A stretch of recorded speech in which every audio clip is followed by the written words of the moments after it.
తూర్పుగోదావరి జిల్లా నర్సాపురం నియోజకవర్గం Telugu Desam party incharge Potturu Ramaraju ఆధ్వర్యంలో పార్టీ కార్యాలయం నందు పట్టభద్రుల ఎమ్మెల్సీ ఎలక్షన్స్ పై ముఖ్య సమావేశం జరిగింది. అడ్వెంచర్ గవర్నమెంట్ ఆఫ్ ఆంధ్రప్రదేశ్ సభ్యులు ఎంఏ షరీఫ్ మాట్లాడుతూ పట్టభద్రుల ఎమ్మెల్సీ అభ్యర్థి పేరాపతుల రాజశేఖర్ ని అత్యధిక మెజార్టీతో గెలిపించే విధంగా ప్రతి ఒక్కరూ కృషి చేయాలని ఆయన కోరారు. ప్రభుత్వ విప్ నర్సాపురం నియోజకవర్గ శాసనసభ్యులు బొమ్మడి నాయకర్ మాట్లాడుతూ 2024 ఎన్నికలకు ఏ రకంగా కష్టపడ్డారో అదే విధంగా ఎమ్మెల్సీ ఎన్నికల్లో కూడా బాధ్యత తీసుకొని ఎమ్మెల్సీ అభ్యర్థిని గెలిపించాలని ఆయన తెలిపారు.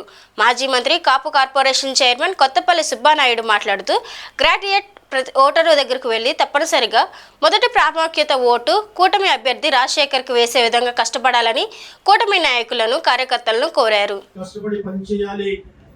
మరి ఎక్కడా కూడా ఏ కోసాలో కూడా మరి మెజారిటీ అనేది 6,000కు తక్కువ కాకూడదు అనేది విషయాన్ని ఈ సందర్భంగా విజ్ఞానం చేస్తున్నాం.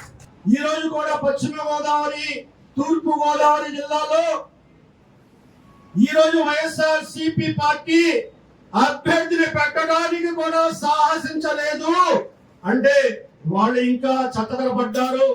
ఈ రోజు నిలదొక్కులేని పరిస్థితులు ఉన్నారు, బలహీనంగా ఉన్నారనేది మనకు తెలుస్తుంది.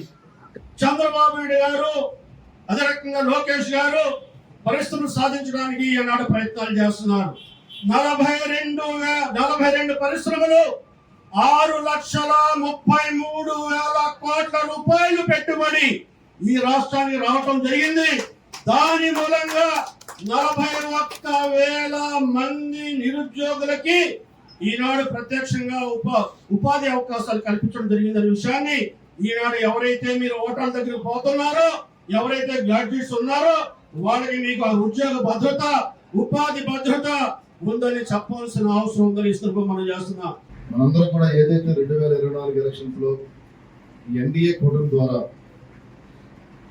నర్సాపురం నియోజకవర్గానికి ఆ రోజు దాదాపు 50,000 ఓట్ల మన మెజార్టీని కూడా జరిగింది. అంటే ప్రతి కార్యకర్త కూడా 3 పార్టీల నుంచి కూడా అందరూ కష్టపడి మనకు ఎలక్షన్ జరుగుతుంది, ఎమ్మెల్సీ ఎలక్షన్ కాబట్టి ఈ ఎలక్షన్స్ కూడా ప్రతి ఒక్క కార్యకర్త కూడా మీరే అభ్యర్థిగా భావించి ఏదైతే రాజశేఖర్ గారిని మన నియోజకవర్గాల నుంచి ఉన్న మిగతా 7 నియోజకవర్గాల కన్నా మనమే భిన్నంగా మంచి మెజార్టీని ఎక్కువ పర్సెంట్ ఓటింగ్ ఇచ్చే విధంగా కూడా మీరందరూ కూడా పూర్తి సహకరిస్తారని చెప్పి మనందరం కూడా మరొకసారి కోరుకుంటున్నాను. మీరు ఏదైతే ఈ గ్రాడ్యుయేషన్ ఎలక్షన్స్ లో కూడా మీరు ఎలక్షన్ ఓటర్ దగ్గరికి వెళ్ళేటప్పుడు కూడా కొన్ని విషయాలు కూడా చెప్పవలసిన అవసరం ఉంది. నిరుద్యోగి ఉంటుంది ఇక్కడ, వారికి కూడా మెగా డిఎస్సి ఏదైతే మనం అనుకున్నామో కూటమి వచ్చిన తర్వాత కూడా గౌరవ ముఖ్యమంత్రి చంద్రబాబు నాయుడు గారు వాటి మీద సంతకం పెట్టి మార్చిలో ఏదైనా అవకాశం ఉంటే కనుక వారందరూ కూడా మెగా డిఎస్సి నియామకాలు వచ్చే విధంగా కూడా ఈ ఎన్డీఏ ప్రభుత్వం ఉంటుందని చెప్పి మీరు అందరూ కూడా ఎక్స్ప్లెయిన్ చేయాల్సిన అవసరం ఉంది. ప్రతి అంశం కూడా ఏదైతే ఎన్డీఏ కూటమి మనం చేసే పనులు ఏదైతే ఉన్నాయో అది ప్రతిదీ కూడా మీరు ఆ ఓటర్ దగ్గరికి వెళ్ళి మీరు 1-2 మీరు కన్విన్స్ చేసుకుంటే కనుక ఓటింగ్ అంతా కూడా మనకు వస్తుంది. కాబట్టి దాన్ని మీరందరూ కూడా ప్రతి కార్యకర్త కూడా సాధించవలసిన అవసరం అని చెప్పి ఈ సందర్భంగా అందరినీ కూడా నేను కోరుకున్నాను. నేను ఈ నెల 27వ తారీఖున జరిగేటువంటి ఏదైతే ఎమ్మెల్సీ ఎన్నిక ఉందో, గ్రాడ్యుయేట్స్ ఎమ్మెల్సీ ఎన్నిక నిమిత్తం మన అభ్యర్థి అయినటువంటి రాజశేఖర్ గారిని మనం అందరూ కూడా అత్యధిక మెజార్టీతో గెలిపించాలని మన పార్టీల యొక్క అధిష్టానాల యొక్క ఆదేశం మేరకు ఈ రోజున ఇక్కడ ఈ మీటింగ్ మనం ఏర్పాటు చేసుకోవడం జరిగిందని సందర్భంగా నేను మీ అందరికీ కూడా తెలియపడుతున్నా.